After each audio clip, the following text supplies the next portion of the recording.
सभी साथियों को नमस्कार। युवा मंच यूट्यूब चैनल पर आप सभी का स्वागत है। मित्रों, जैसा कि आप सब जानते हैं कि लगातार टीजीटी, पीजीटी, असिस्टेंट प्रोफेसर और एलटी, जीआईसी प्रवक्ता को लेकर के खबरें आ रही हैं।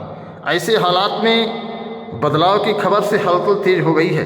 अगर हम बात करें पीजीटी प्रवक्ता में भी, तो उसमें भी बीएड लागू होने के आसार हो गए हैं। उसके लिए पत्र भेजा गया है। नई शिक्षा नीति का पूरा असर आपको देखने को मिलेगा। और साथ ही साथ आपको मित्रों बता दें कि आपसे निवेदन है कि आप अपनी राय कमेंट बॉक्स में ज़रूर बताएं और इस वीडियो को अधिक से अधिक शेयर करने का काम करें, ताकि इस पर हम ये निर्णय ले सकें कि आखिर हमें करना क्या है। जैसा कि मैंने आपको बताया कि एलटी, जीआईसी प्रवक्ता की जो नियमावली है उसको हमें आपको हर हाल में माननीय न्यायालय के सामने रखना होगा, क्योंकि कई विवाद हैं जिसके बारे में मैंने आपको बता दिया है वीडियो में। अंग्रेजी है, संभावनाओं पर हम लोग नहीं चलते। अगर संभावनाओं में ही जीना है तो आप 2018 की जीआईसी एलटी भर्ती को फेस किए होंगे, तो आप इसको समझ सकते हैं। साथ ही साथ नई शिक्षा नीति भी बहुत तेज़ी से इसमें प्रभावी होगी। और नई शिक्षा नीति में जो भी क्राइटेरियाज हैं, जैसे उम्र सीमा में बदलाव, तो कहीं ना कहीं टीजीटी, पीजीटी में भी बदलाव देखने को मिल सकता है। प्रश्न यह उठ रहा है कि आखिरकार प्रवक्ता में भी बीएड लागू होने के लिए सिफारिश की गई है। आइए पूरी खबर देखते हैं। ये है दैनिक जागरण की खबर है, और हालांकि इस खबर से आप लोग परिचित ही होंगे। यूपी बोर्ड ने से मान्यता प्राप्त विद्यालयों, अशासकीय सहायता प्राप्त एडेड माध्यमिक विद्यालयों में प्रवक्ता समूह पीजीटी भर्ती में अब परास्नातक के साथ अभ्यर्थियों को अनिवार्य रूप से बीएड प्रशिक्षित भी होना होगा। इसके लिए उत्तर प्रदेश माध्यमिक शिक्षा परिषद यूपी बोर्ड के सचिव भगवती सिंह की ओर से राष्ट्रीय अध्यापक शिक्षा परिषद एनसीटीई के निर्देश के क्रम में शासन को प्रस्ताव भेजा गया है।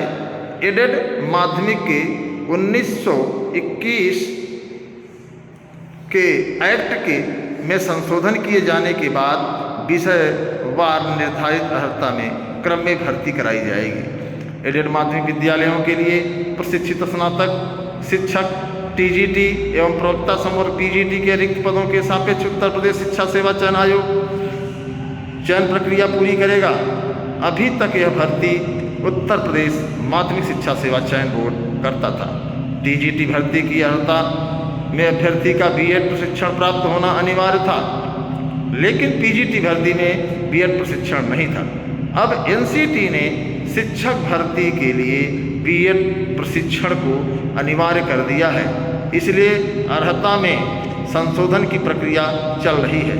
1921 के एक्ट में विषयवार अर्हता परिशिष्ट में निर्धारित है, जिसके अनुरूप अब तक शिक्षक भर्तियां होती रही हैं।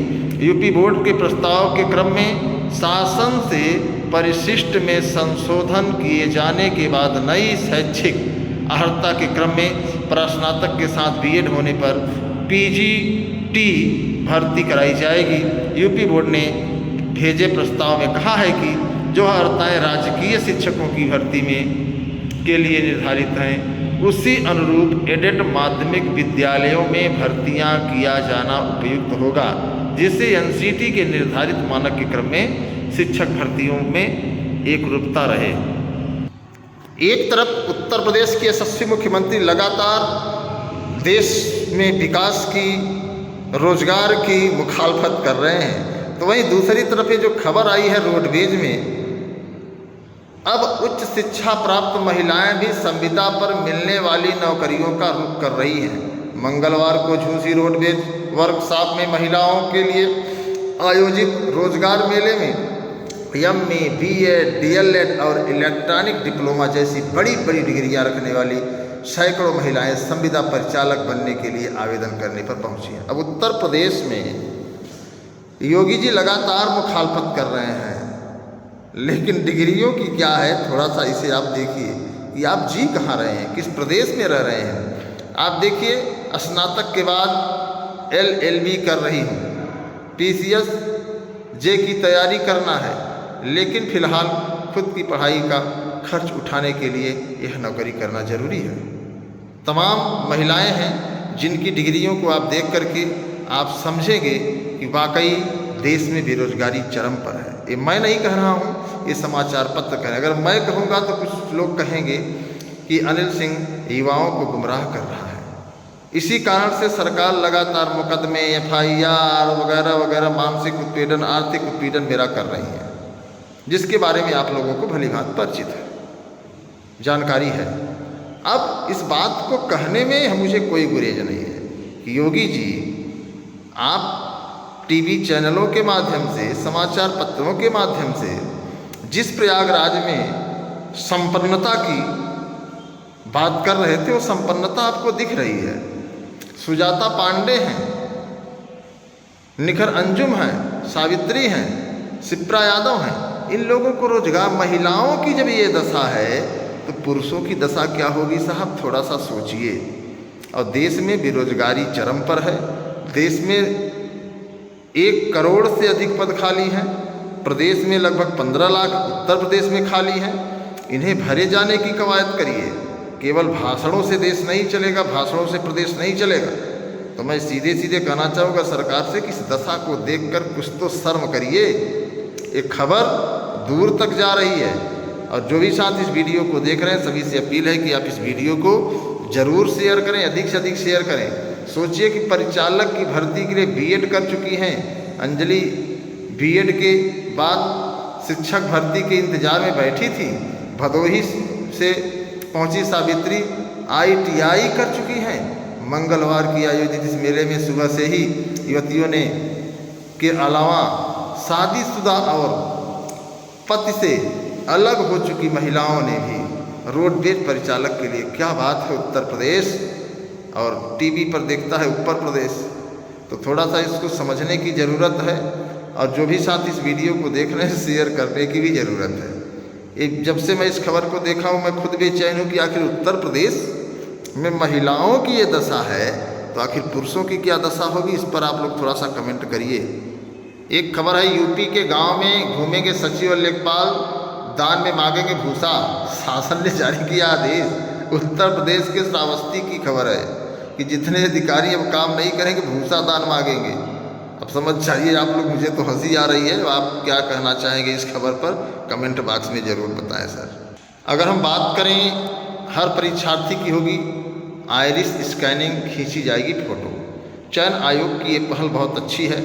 आज इन विषयों की परीक्षा है, 16 अप्रैल है। जो भी साथी परीक्षा में बैठे हैं, शामिल हैं या कल शामिल होंगे, उनको युवा मंच टीम की ओर से ढेर सारी शुभकामनाएँ और हार्दिक बधाई। एक लंबे जद्दोजहद के बाद, एक लंबी कोशिशों के बाद, एक लंबे प्रयास के बाद आप लोगों को परीक्षा देने का मौका मिला।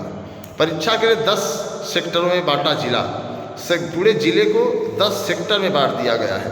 और CCTV कैमरे के जरिए लाइव स्क्रीनिंग होगी। तो पुख्ता इंतजाम है। अब देखिए नकल माफिया इस पर हाथ मार पाते हैं कि नहीं मार पाते। हालांकि नकल माफिया सक्रिय हैं। अब देखिए क्या होता है, क्योंकि एक तरफ आयोग का दावा और दूसरी तरफ नकल माफियाओं का दावा। अब कौन होता है इसमें विजेता, ये तो परीक्षा संपन्न होने या उसके बाद पता चलेगा। क्योंकि 2 पालियों में परीक्षा है, 9:30 बजे से 11:30 बजे और 2:30 बजे से 4:30 बजे तक। और कुल 82,876 अभ्यर्थी परीक्षा में पंजीकृत हैं। देखिए कितना हो सकता है, 80,000 लोग परीक्षा दें और 910 पदों की ये भर्ती है। हालांकि B.Ed वालों को अभी इसकी परीक्षा नहीं ली जा रही है, तो उनको बाहर कर दिया गया है। अब उनकी परीक्षा हो सकता है जुलाई, अगस्त, सितंबर में हो। लेकिन आयोग कह रहा है कि हम पूरी भ्रष्टाचार को रोकने को लेकर के, पूरी शुचितापूर्ण तरीके से परीक्षा संपन्न कराने को लेकर के हम एकदम अडिग हैं। गाइडलाइन का पालन हर हाल में सुनिश्चित किया जाएगा। और DCP नगर अभिषेक भारती साहब ने पुलिस बल सभी केंद्रों पर तैनात कर दिया है। तब देखिए क्या होता है। पहले से कुछ कह पाना संभव है। हालांकि भारतीय जनता पार्टी की सरकार में ज़्यादातर पेपर आउट ही हुए हैं और कई पेपरों को सरकार को रद्द भी करना पड़ा है। उसकी पुनः परीक्षा भी करानी है।